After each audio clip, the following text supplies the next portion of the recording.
प्रधानमंत्री श्री नरेंद्र मोदी जी के कार्यकाल की निरंतरता के 4078 दिन पूर्ण हो गए।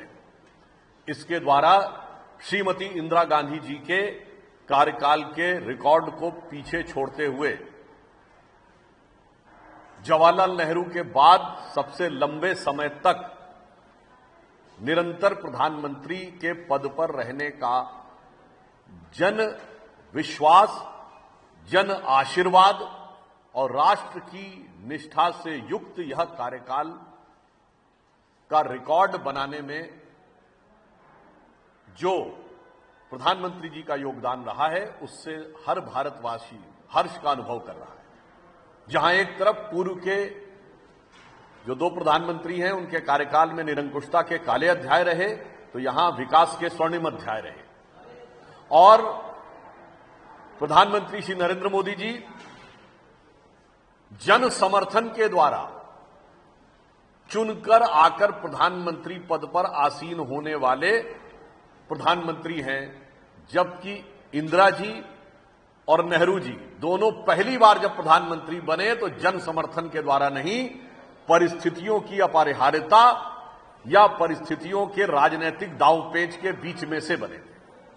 परंतु इस अवसर पर ही झारखंड सरकार के एक मंत्री अंसारी जी के द्वारा जिस प्रकार का विद्वेषपूर्ण, क्षुद्र और अवमानना से भरा हुआ बयान प्रधानमंत्री श्री नरेंद्र मोदी जी के बारे में किया गया है, वो एक बार फिर कांग्रेस के उसी घृणित मानसिकता को दर्शाता है कि देश के सर्वोच्च पद पर बैठे हुए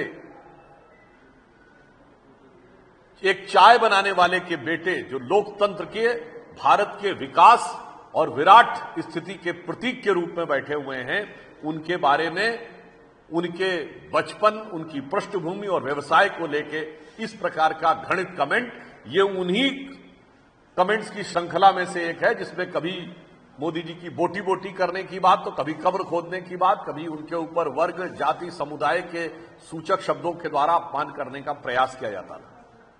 परंतु यह घटना सिर्फ एक अलग नहीं है, यह कांग्रेस की एक सुविचारित योजना का हिस्सा है, क्योंकि कांग्रेस के नेता प्रतिपक्ष श्री राहुल गांधी जी हमेशा से प्रधानमंत्री श्री नरेंद्र मोदी जी के बारे में बहुत अशोभनीय शाब्दिक लफाजी करने के आदतन हो चुके हैं, आदी हो चुके हैं, और यह उनकी गरिमा के तो प्रतिकूल है ही, भारत में संविधान की मर्यादा और राजनीति की मर्यादा को ध्वस्त करने का एक उदाहरण है। आज तालकटोरा स्टेडियम में राहुल गांधी जी द्वारा आदतन फितरतन जैसे बोला जाता है, उसी प्रकार की जो बातें बोली गई, उसके ऊपर हम स्पष्ट करना चाहते हैं। 4 पीढ़ियों तक भारत के पिछड़े वर्ग की आकांक्षाओं का हनन करने वाले, उसका दमन करने वाले कांग्रेस के इस प्रथम परिवार के सदस्य राहुल गांधी जी आज एक मुखौटा लगाकर अपनी चुनाव में हुई हार की खिसियाहट निकालना चाह रहे हैं। हम राहुल गांधी जी से पूछना चाहते हैं कि आज उन्होंने कहा कि विश्वविद्यालयों में कितने प्रोफेसर किस वर्ग के हैं, तो श्री राहुल गांधी जी ध्यानपूर्वक सुनिए। विश्वविद्यालय में प्रोफेसर बनने के लिए पहले व्यक्ति असिस्टेंट प्रोफेसर में सेलेक्ट होता है, फिर निश्चित समय के बाद वो एसोसिएट प्रोफेसर तक पहुंचता है, फिर निश्चित समय के बाद सिलेक्शन के द्वारा प्रोफेसर बनता है। ये कांग्रेस का अध्यक्ष पद नहीं है कि आप पैदा हुए और सीधे आपको ले जाकर बैठा दिया गया। मैं पूछना चाहता हूं, आज जो भी लोग हैं वो 15-20 साल पहले आए होंगे, वही बने होंगे। मैं विनम्रता और चुनौती से पूछता हूं, कांग्रेस बताएगी 2004 से 14 के बीच में इन्हीं विश्वविद्यालयों में कितने असिस्टेंट प्रोफेसर SC, ST और OBC के बनाए थे? मैं कांग्रेस से पूछना चाहता हूं कि आज हमारे कैबिनेट सेक्रेटरी 1987 बैच के हैं। उस समय कांग्रेस की सरकार नहीं, राजीव गांधी जी की सरकार थी, राहुल गांधी जी आपके पिताश्री की सरकार थी। IAS में कितने OBC थे, कितने SC थे, कितने ST सेक्रेटरी थे? इसका जवाब दीजिए। और मैं आप सबसे पूछना चाहता हूं, और यह निश्चित रूप से कांग्रेस से पूछना चाहिए, 2014 मई में जब कांग्रेस की सरकार गई, कितने ओबीसी मिनिस्टर थे? कितने ओबीसी मंत्री थे बताएं? मेरा दावा है कि वो 4 भी नहीं बता सकते, क्योंकि 4 भी नहीं थे। आप उनसे पूछिएगा तो 2 के नाम भी नहीं बता सकते, क्योंकि शायद 2 भी नहीं थे।